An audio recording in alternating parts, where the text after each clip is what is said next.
আজকে আমি এত মজার টেস্টি একটা ভর্তা রেসিপি আপনাদের সাথে শেয়ার করতে যাচ্ছি। এই ভর্তাটা যে একবার খাবে সে কিন্তু দ্বিতীয়বার আবারও খেতে যাবে, কারণ এই ভর্তাটা আসলে অনেক মজা এবং অনেক ভালো লাগে।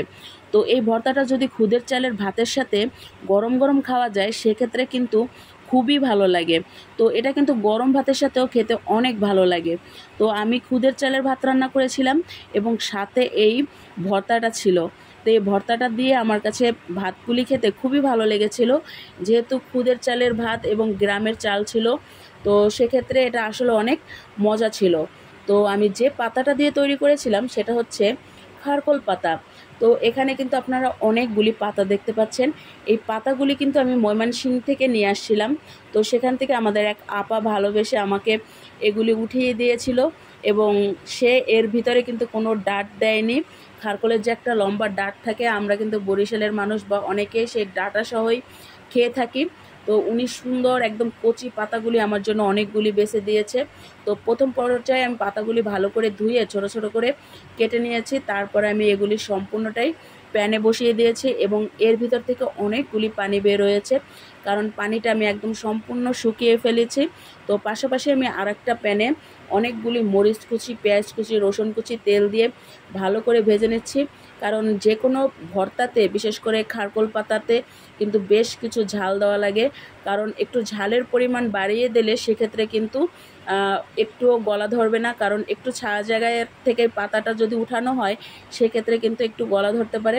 তো এই জন্য আমি অনেকগুলি মরিচ এর ভিতরে দিয়ে দিয়েছি এবং বেশি পরিমাণে রসুন দিয়ে দিয়েছি।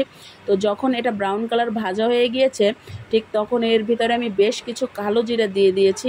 কারণ কালো জিরা দিয়ে এটা যখন আমি বাটবো তখন কিন্তু এর থেকে খুব সুন্দর একটা ফ্লেভার আসবে।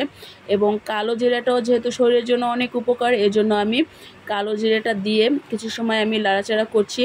তো তারপরে আমি এর ভিতরে সেই ভেজে রাখা যে খারকোলের পাতাগুলি ছিল সেগুলো এখন আমি এর ভিতরে মিক্স করে নিচ্ছি। তো এর ভিতরে আমি পরিমাণ মতো লবণও দিয়ে দিয়েছিলাম এবং অল্প একটু আমি হলুদ দিয়ে দিয়েছিলাম।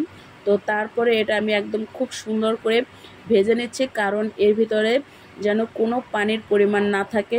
তো এটা আমি খুব ভালো করে ভেজে নেওয়ার পরে তারপরে কিন্তু আমি এটা পাটাতে বেটে নেব। তো অলরেডি দেখুন এই যে কালারটাও একদম সুন্দর হয়ে আসছে এবং ভাজাও হয়ে গিয়েছে।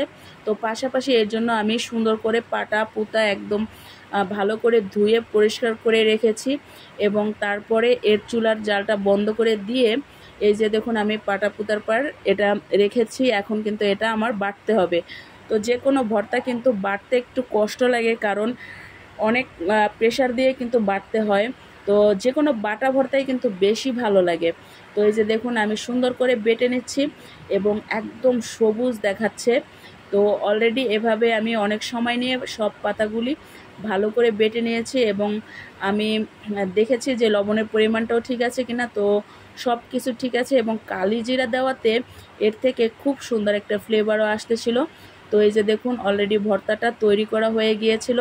তো পাশাপাশি আমি খুদের চালের ভাতও রান্না করেছিলাম। তো আমি এভাবে খুদের চালের ভাত দিয়ে যখন ভর্তাটা খাচ্ছিলাম আমার কাছে খুবই ভালো লেগেছে। এর পাশে যে অন্য তরকারি ছিল সেটা কিন্তু আমি একদম ভুলে গিয়েছি। তো ঠিক আপনারাও এভাবে ট্রাই করবেন, একদিন ভালো লাগবে।